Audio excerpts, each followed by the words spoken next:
여러분 안녕하십니까? 채널K 뉴스입니다. 끊임없는 논란의 대상이지만 공권력의 과잉 진압은 사라지지 않고 있습니다. 이젠 또라는 말이 무색할 정도인데요. 또 비무장 외다리 흑인 남성을 경찰 5명이 무자비하게 덮쳤습니다. 유튜브에는 어제 샌프란시스코에서 경찰관 5명이 의족을 착용한 42세 흑인 남성을 길가에 눕히고 체포하는 모습이 담긴 영상이 퍼졌습니다. 약 11분 분량의 이 영상에서 경찰관 5명은 발버둥치며 저항하는 흑인 남성을 제압하고 수갑을 채웠습니다. 동영상 촬영자인 최드리아 라버비어는 당시 경찰의 과잉 진압으로 남성은 바지가 벗겨져 엉덩이가 보일 정도였다고 지적했습니다. 동영상은 공개된 지 하루 만에 약 22만 명의 조회수를 기록했습니다. 이와 관련해 샌프란시스코 경찰 대변인은 정신 문제가 있는 사람이 막대기를 휘두른다는 신고를 받았다고 출동 경위를 설명했습니다. 또 그가 경찰의 지시를 거부하고 차도로 향했다며 자신과 다른 이를 위험에 빠뜨릴 수 있었고 경찰관을 물려는 시도도 했다고 덧붙였습니다.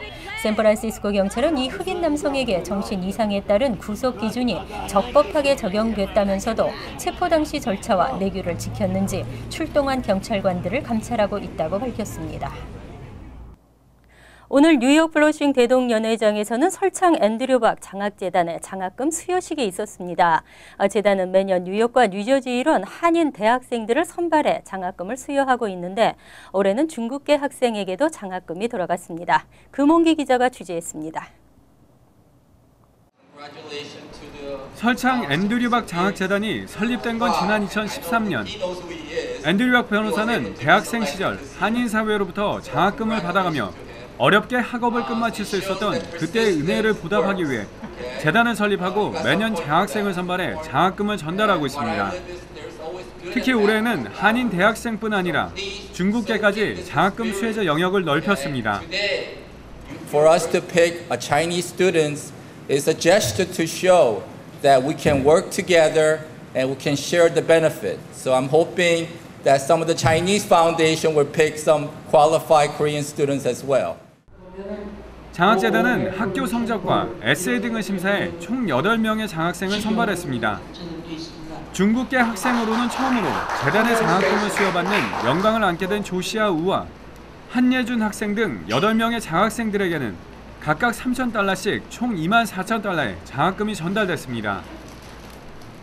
제가 이 돈은 일단 대학 등록비가 너무 비싸다 보니까 대학 등록비에 쓰는데 일단 먼저 쓰고요. 저는 이제 똑같이 앤드류 박 변호사님처럼 제가 나중에 커서 성공을 하면 저도 이렇게 똑같이 사회에 재환할 수 있는 이런 성공한 리더가 되고 싶습니다. 그레이스맨 연방 하원의원과 토비에스 다비스키 뉴욕주 상원의원 등 지역 정치인들도 재단 장학금 수여식에 참석해 학생들을 격려하고 지역 인재 양성에 힘쓰고 있는 재단 설립자인 앤드류 박 변호사에게 감사의 뜻을 전했습니다. 채널K 뉴스 금홍기입니다. 지난 2009년 유료 할증료 제로를 기록한 이후 6년 만에 다시 유료 할증료가 0원으로 나타났습니다. 9월 한 달간은 한국발 대한항공과 아시아나항공의 국제선 유료 할증료는 부과되지 않습니다. 하지만 미국발 한국 국적기 유료 할증료는 변함이 없습니다.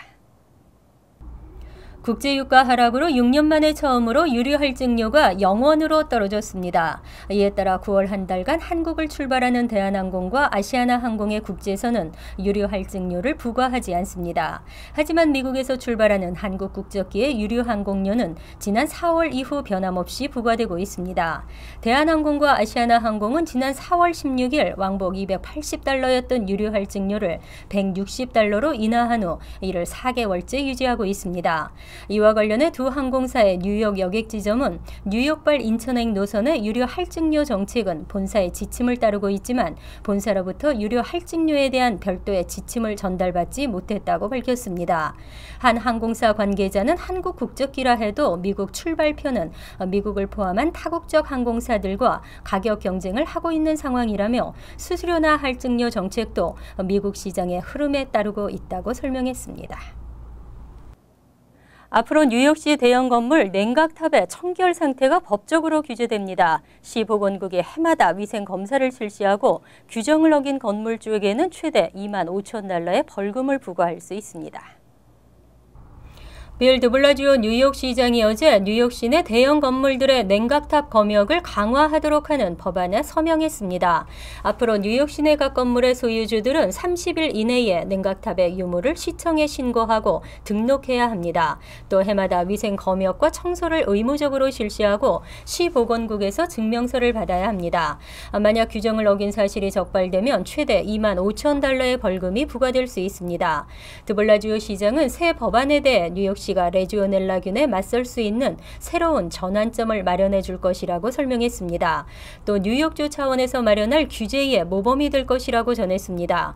앤드류 쿠오모 뉴욕 주지사 역시 17일 비슷한 내용의 법률안을 공개한 바 있습니다. 한편 올해 뉴욕시에서는 지난달 10일 브롱스에서 레지오넬라균 집단 감염 사태가 발발한 뒤 한 달 동안 115명이 감염됐습니다. 또 12명은 폐렴 등 합병증으로 사망했습니다.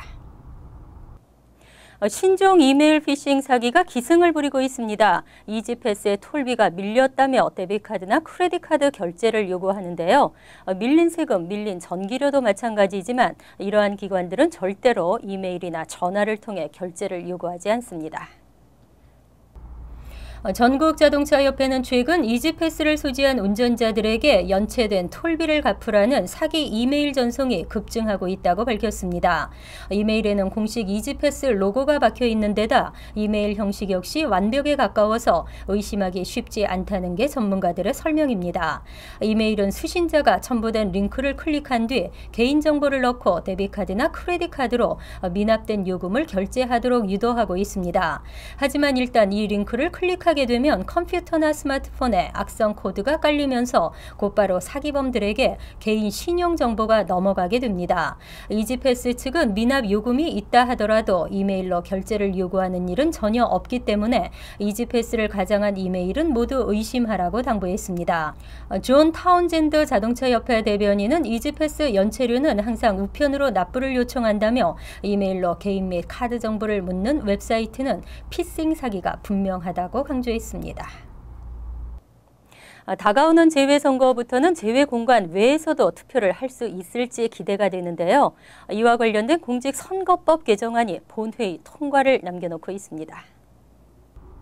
지난달 17명의 국회의원들이 공동으로 발의한 공직선거법 개정안은 현재 본회의 통과만을 남겨두고 있습니다. 사실상 이번 총선 재외선거부터는 추가 투표소 설치 등이 적용될 가능성이 높다는 전망입니다. 개정안은 재외국민 수가 4만 명 이상일 경우에는 공관위의 한 곳의 투표소를 추가로 설치할 수 있도록 허용하고 있습니다. 다만 각 관할 지역별로 최대 2곳까지만 허용하고 있습니다. 이에 따라 뉴욕과 뉴저지, 펜실베니아, 커네티컷, 델라웨어 등 5개 주에 걸쳐 17만여 명의 유권자가 거주하는 뉴욕의 경우는 총영사관을 포함해 총 3곳의 투표소가 운영될 수 있습니다. 하지만 지역별로 나머지 2곳의 투표소 설치에 대한 이해관계가 상충될 수 있다는 우려가 나오고 있습니다. 재외국민 숫자만을 기준으로는 퀸즈와 뉴저지 등에 집중돼야 하지만 원거리 유권자들의 선거 참여를 위해서는 펜실베니아나 델라웨어 등의 투표소가 설치돼야 한다는 주장이 맞서고 있는 상황입니다. 금융업계의 치열한 경쟁 속에서 한인은행들이 꾸준한 성장세를 유지하고 있습니다. 최근 4년간 지속적인 순이익을 내면서 풀타임 직원 수도 급증했습니다. 올해 2분기를 기준으로 뉴욕 일원에서 영업 중인 10개 한인은행들의 풀타임 직원 수는 총 3,007명으로 집계됐습니다. 지난해 같은 기간 2,633명보다 374명, 14.2% 증가했습니다. 올해 1분기와 비교해서는 32명, 1.1% 증가했습니다. 다만 은행별로는 윌셔와 한미, 우리, 신한, 태평양, 노아, BNB 하나와 뉴뱅크 은행 등은 지난 분기보다 직원 수가 증가한 반면 BBCN과 뉴밀레니엄 은행은 감소했습니다. 특히 윌시은행은 풀타임 직원이 지난 분기보다 19명이나 늘어나면서 2분기 연속 풀타임 직원이 가장 많이 늘었습니다. 한편 1년 전 같은 기간과 비교할 때 직원 수가 가장 많이 증가한 은행은 한미은행으로 1년 사이 직원 수가 226명, 53.2%나 늘었습니다. 이어 밀레니엄이 8명, 21%, BNB 하나가 9명, 14.3% 증가했습니다. 한인은행 관계자들은 은행들이 최근 4년간 지속적인 순이익을 내면서 경쟁적으로 영업망과 대출을 늘리고 있다고 설명했습니다. 가계별 부채 총액 1위는 무엇보다 학자금입니다. 하지만 최근 크레딧카드 대출금을 추월하면서 자동차 대출 총액이 사상 처음으로 1조 달러를 넘어섰습니다. 뉴욕 연방은행은 지난 16일 올 2분기 신규 자동차 대출이 1,190억 달러로 10년 이래 최고치를 기록했다고 발표했습니다. 금융위기 이후 서서히 회복세를 보인 차량 판매 추이는 지난 5월 연간 1,760만 대를 찍으면서 2005년 6월 이후 최대치를 보였습니다. 이와 비례해 자동차 대출은 올 2분기 말 현재 총 1조 100억 달러로 집계됐습니다. 부문별 가계부채 가운데는 학자금 대출이 1조 1,900억 달러로 부동의 1위를 차지했습니다. 그 뒤로 자동차 대출액이 2위에 올랐지만 예사롭지 않은 증가 속도를 보이고 있습니다. 실제 2009에서 10년 자동차 대출 총액을 앞질렀던 크레딧카드 사용액은 이후 4년이 넘게 7천억 달러 수준을 벗어나지 못하고 있습니다.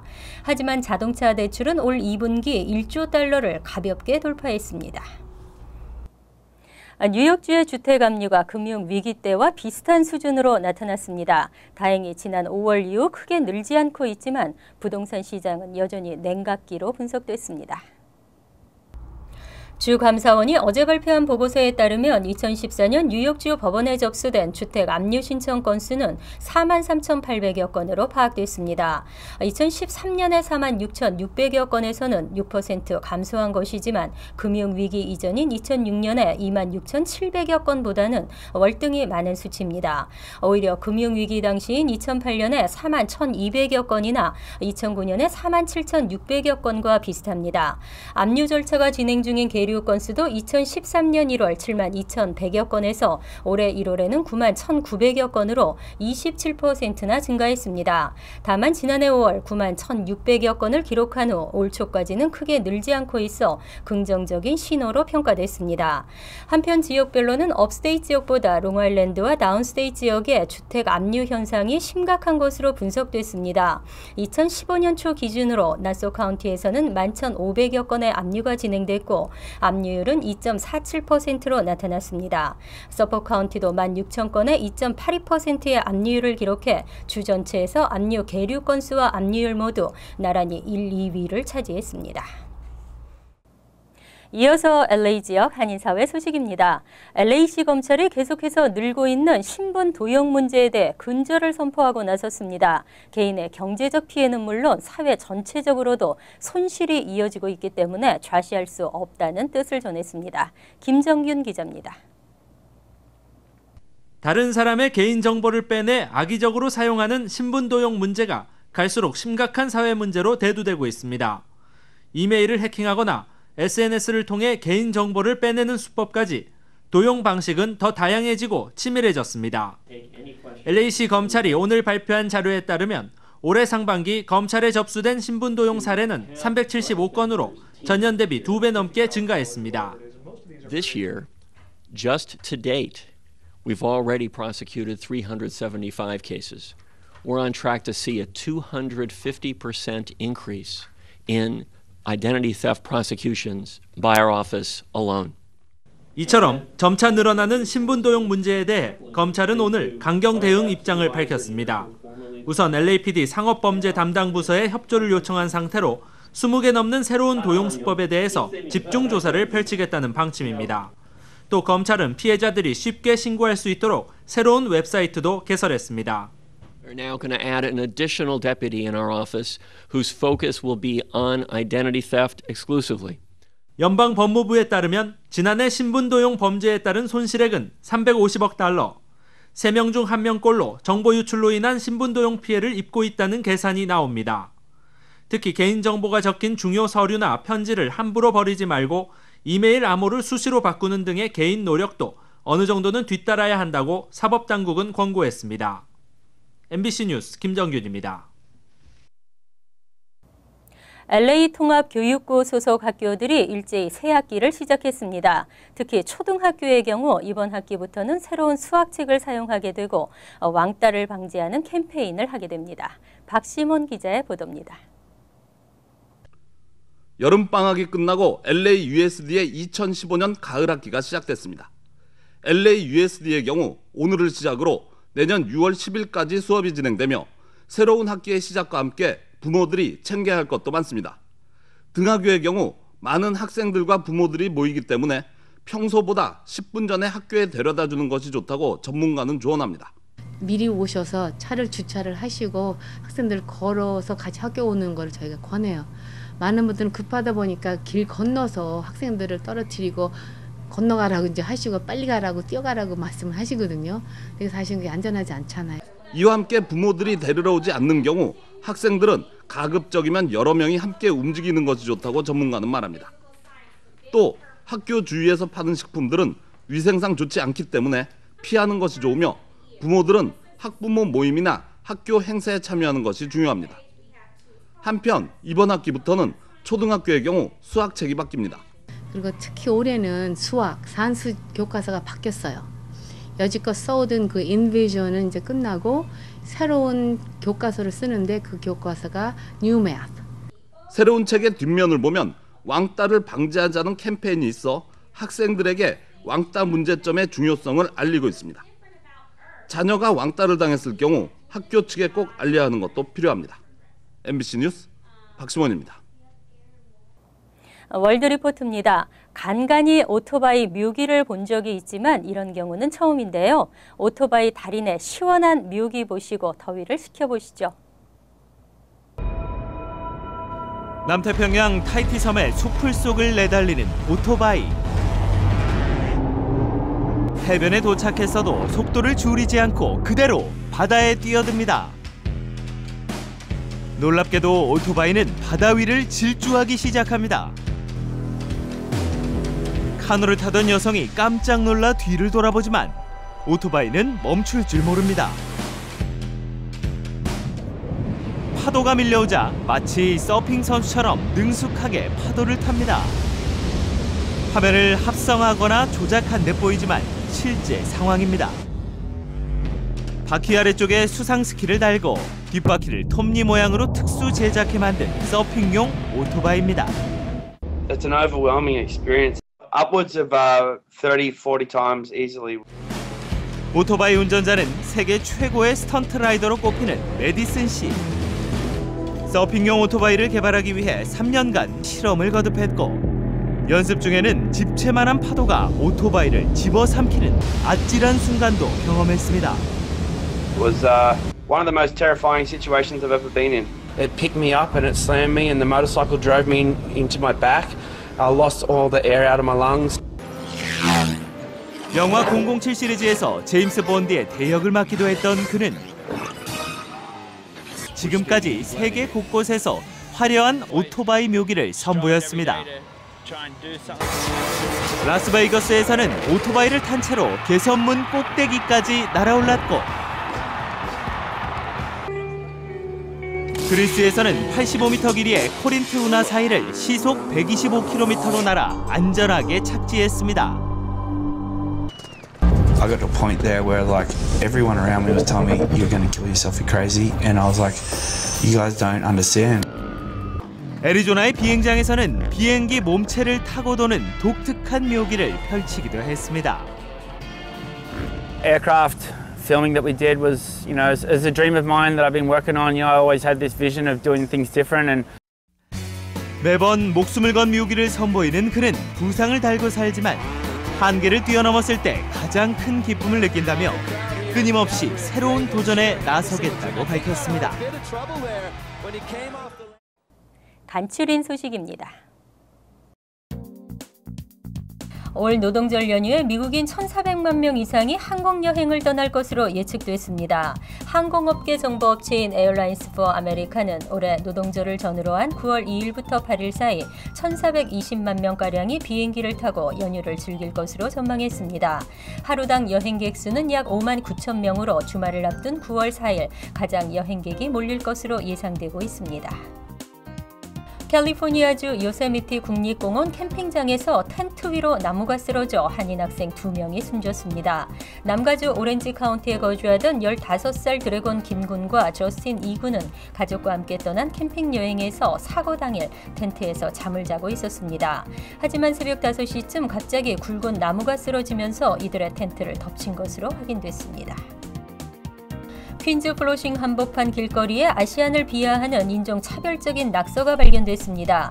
피터 쿤 뉴욕시 의원과 뉴욕시 교통국은 어제 플로싱 141가와 추리 애비뉴 선상에 위치한 한 빌딩 앞에서 아시안 비하 욕설이 담긴 낙서를 발견하고 제거했다고 밝혔습니다. 백구경찰서는 낙서범을 검거하기 위한 수사를 진행하고 있습니다. 뉴욕 한인봉사센터 공공보건부가 오는 25일 오바마케어 건강보험 워크숍을 개최합니다. 워크숍은 한인 학생과 학부모, 직장인을 대상으로 하며 오후 6시부터 오후 8시까지 맨해튼 45가에 위치한 제페니스 아메리칸 어소시에이션의 컨퍼런스 룸에서 열립니다. 2016년도 오바마케어 신청과 등록 마감일, 벌금과 신청 방법, 메디케이드 자격 여건과 관련해 다양한 정보가 제공될 전망입니다. 환율과 증권 소식입니다.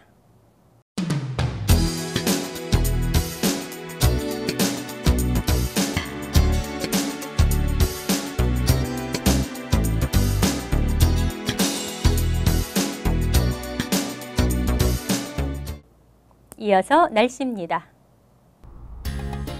목요일은 대체로 맑겠지만 차차 흐려지겠습니다. 낮 최고 기온은 85도, 섭씨 29도, 밤 최저 기온은 72도, 섭씨 22도로 예상됩니다. 금요일은 흐린 가운데 소나기가 내리겠으며 지역에 따라서는 폭우도 예상됩니다. 토요일은 다소 구름이 걷히면서 햇볕을 볼 수 있겠지만 후덥지근하겠습니다. 일요일은 대체로 맑고 간간히 흐리면서 비가 내릴 수 있습니다. 항상 여러분과 함께하는 채널K 뉴스 여기서 마칩니다. 편안한 하루 되시기 바랍니다.